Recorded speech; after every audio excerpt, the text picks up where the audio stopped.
Welcome to Impact and Influence, the podcast for real estate business owners and professionals who are ready to make a bigger impact, scale, have greater sustainability, and increase their influence. This series opens the door to the sharpest minds across the industry, including agency owners, advisors, and trusted partners who share real-world insights and lessons learnt. These are short, practical conversations designed to save you time, sharpen your strategy, and help you build a business by design, not by default. If you're responsible for growth, profit, client experience, leadership, recruitment, or retention, this podcast is your go-to for smarter choices and more decisive leadership. It's proudly presented by REGROWTH. We are a coaching and consulting business for the real estate arena. We help you build on capability, connection, and curiosity. Welcome to episode 1. We are so excited to launch our new podcast, Impact and Influence with ReGrowth. For our very first episode, I am going to interview Kylie Walsh, the founder and director of ReGrowth Consultancy. Kyles, how exciting that this is our first ever episode. Super exciting. Just what we need, another bloody real estate podcast.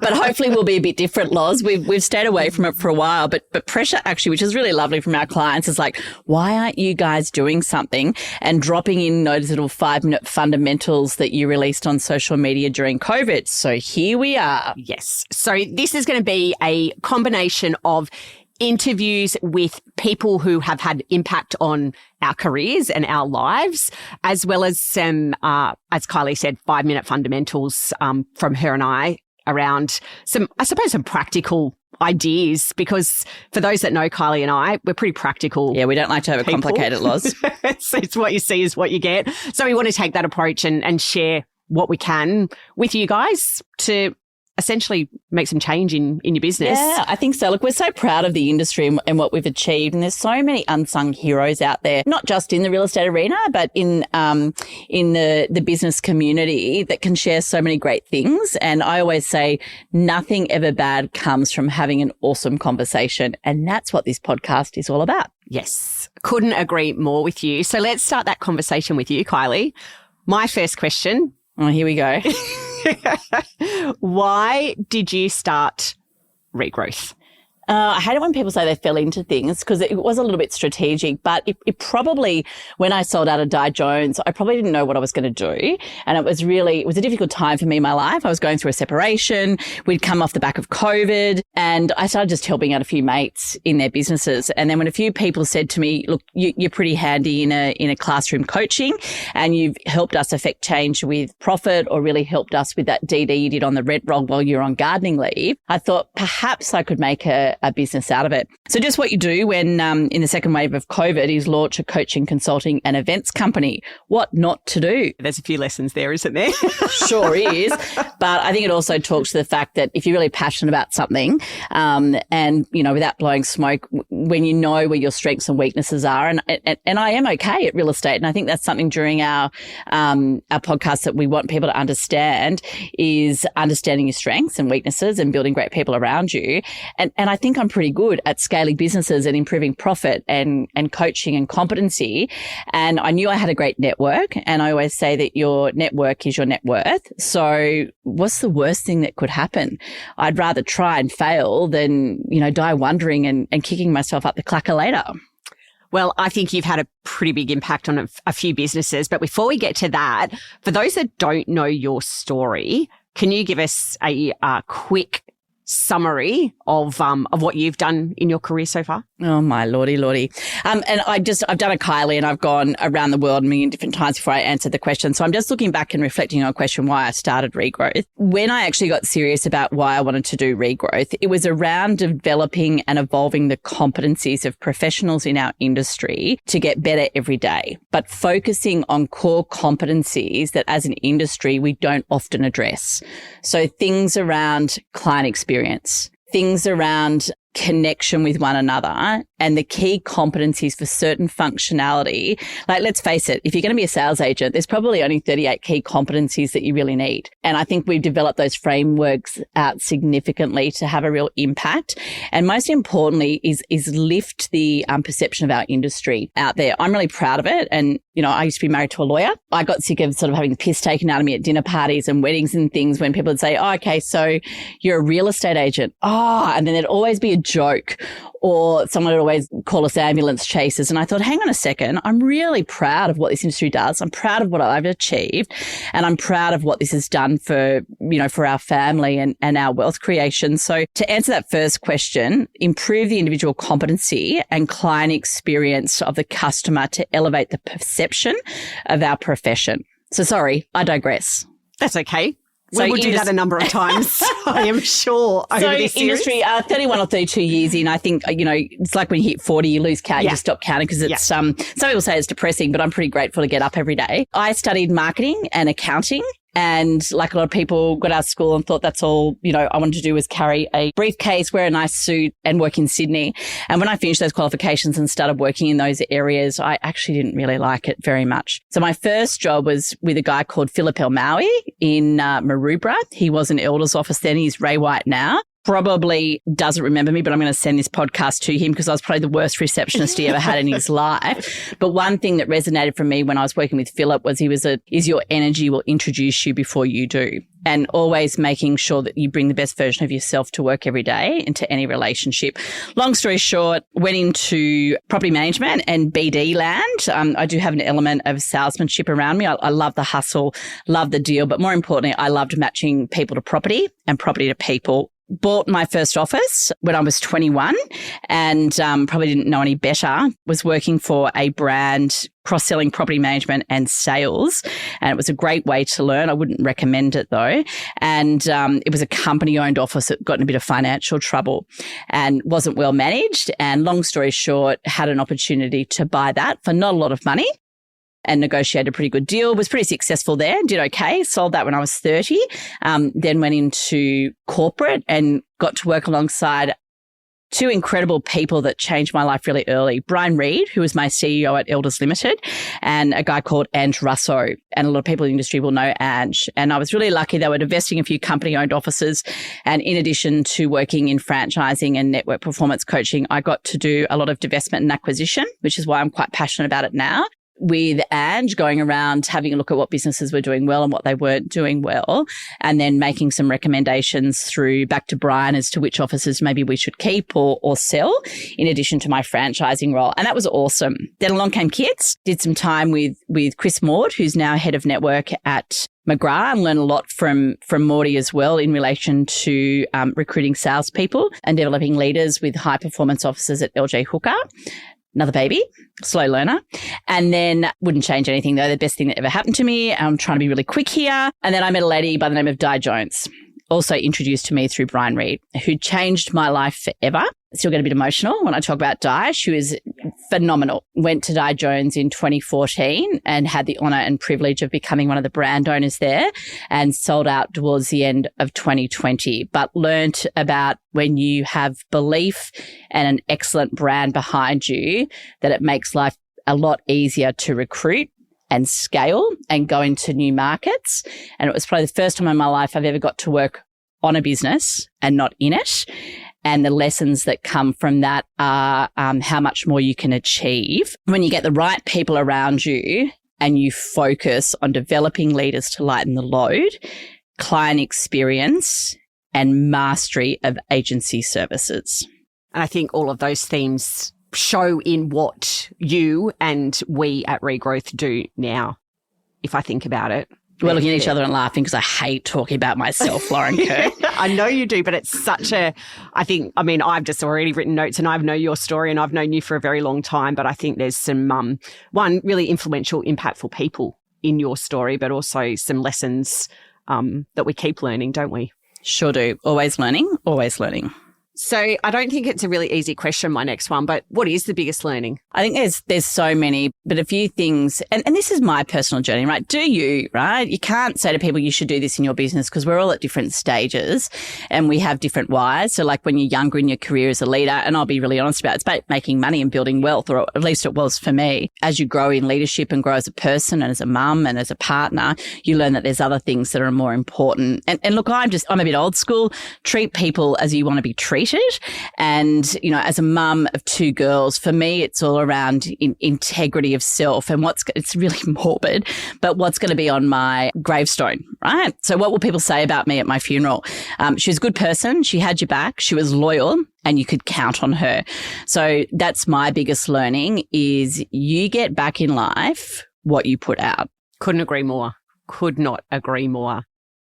Okay, so since starting Regrowth 3 years ago, Kyles, you have seen a number of businesses in that time traveling across the country. One of the questions that we get asked constantly is, who's the best out there? Who's doing amazing things? Philip Kingston, Gary Peer, I hope you're listening to this because Philip always says to me every time I see him because he's so curious about getting better at being better, and his partner, Gary Peer, who are 2 incredible leaders in this business. Who does it the best? No one does it the best. Everyone has got an element of something they do better than other people, but I think it comes down to focus on priorities, right? So if your focus as a real estate agency is about growing market share, then there's no coincidence between someone that's got the most boards up in the marketplace who runs an amazing sales team and who constantly focuses on the 1%ers and the competency of their agents is probably going to be best at that. Similarly, if someone is, you know, Jared Hill comes to mind, Dave Gray, when you talk about property management, for example, it's a big focus for them. So, you know, it's the old saying where energy goes, results will flow. But there's different champions of different areas, I think. And again, it comes back to priorities, it comes back to capacity, and it also comes back to, you know, what's in the bank, what you know about leadership, and what the end game is. But what I would say is if you're not strong at something, find someone that's either stuffed it up or done it really well and learn from them. And what's the old saying is your tribe or your vibe will ultimately determine your success and where you go. So anyone that I see that is curious about getting better or investing in themselves gets better. But one thing I have learned since consulting, it's often the brands or the people that you don't see on stage who are running the most profitable businesses because they eliminate the noise and they focus on what matters internally. And some of the, you know, the biggest unsung heroes in our industry probably run the best businesses. So I think it's about just having more conversations and being more curious. But I haven't seen anyone master all of it yet, but I'll tell you what, some people bloody trying hard.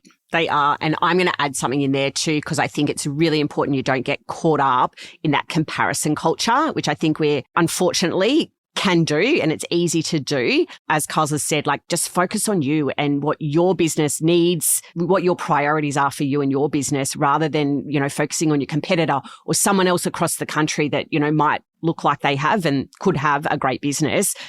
That doesn't mean that your business needs to be exactly the same as theirs. And I think it's so hard, depending whether or not you're a property management department head, a sales agent running an EBU, a sales manager, or a principal in a business. And it's so hard, and you and I are still trying to get this right, is making time for your people or somebody else will. So I see the people that are focusing more on culture than strategy are winning more. You and I always say culture will eat strategy every single day for breakfast. And I think of people like Constantopoulos, Dave Gray, Gary and Phil, Melina at Remax, at Flagstone, Holly Longmuir, all those guys that focus so hard on culture, and you know that your team's got your back, but more importantly, the team knows as a leader you've got their back, and that unbreakable trust then leads to a culture of accountability. And if you've got a culture of accountability and trust, then you'll end up being high performers by default because you can count on the people around you to not only have your back, but execute. And that execution of excellence then gets momentum. And one thing I do remember from school is law of physics. What goes in motion stays in motion. Oh, I love so that. Activity and performance for output. Culture is something that's thrown around a lot. Sure is. And you've mentioned a few names in there. Can you just give a couple of examples around that culture piece of what those businesses are doing well, or what potentially you coach clients around, what the changes are that need to happen around that? I think it's and again, I'm only speaking from my own experience, and I'm probably being a bit biased here with my leadership style as well, is that authenticity of self and authenticity of leadership.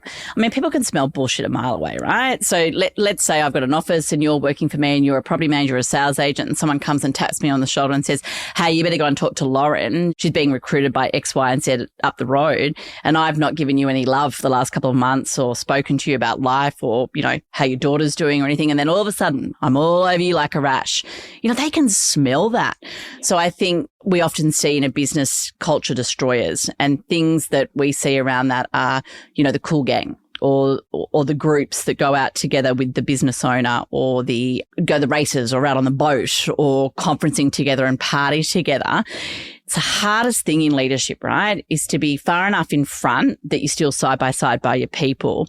But at the end of the day is to remember that they do look to you for leadership. And they look to you for that energy and guidance. You just can't be the last man or lady standing, at the party. And the behavior that you allow and you walk past ultimately ends up being the behavior that you might foster and encourage within your business.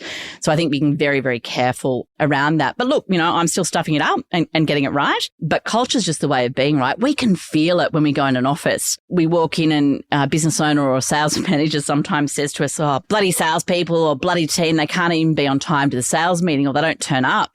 And then we turn around and with permission give some feedback around, well, it's as boring as batshit, so we wouldn't turn up either.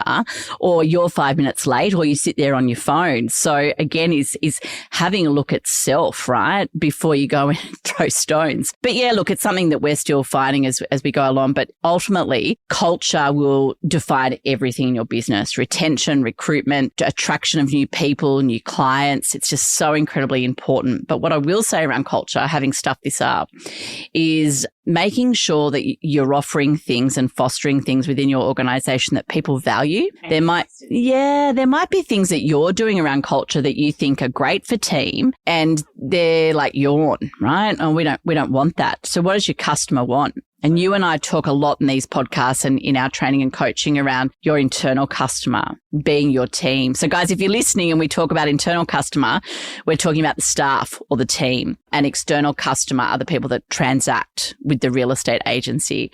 So I think is what is your internal team experience, and does your team find it of value? And then how does that affect culture? Amazing. So, Kyles, we're going to continue this conversation over our 5-minute fundamentals, because I think there's so many things, as you said, like what have we done wrong? And I think you and I like to think we're the first to admit when we've made a mistake. Absolutely plenty. But from the greatest adversity and the greatest stuff-ups, I reckon, come the greatest learnings. But I think what our listeners need to do is when things go wrong in their offices, is just like we love a rating and review in this industry. When something goes wrong is to sit in meetings and say, okay, why and how did this happen? And let's make sure it didn't happen again.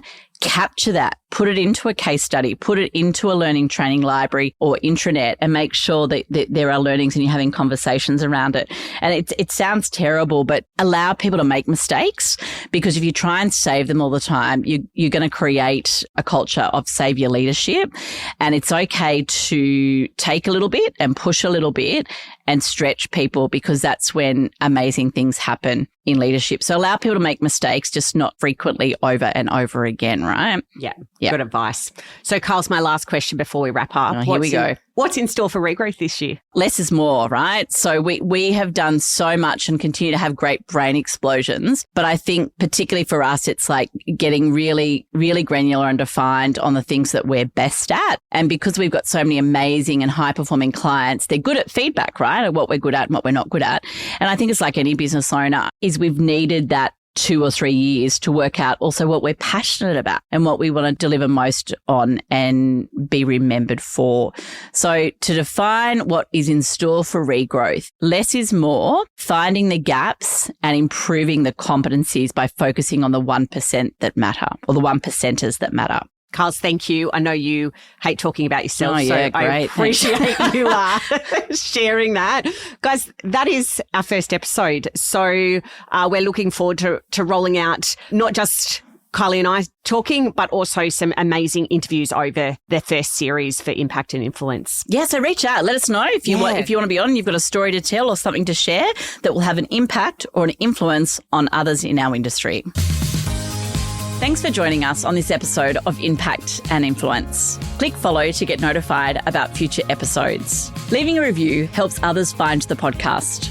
And to learn more about our courses, our study tours, conferences, keynote topics and our services, or how simply we might be able to help support you in taking you to places you never thought possible, please visit RegrowthKylieWalsh.com.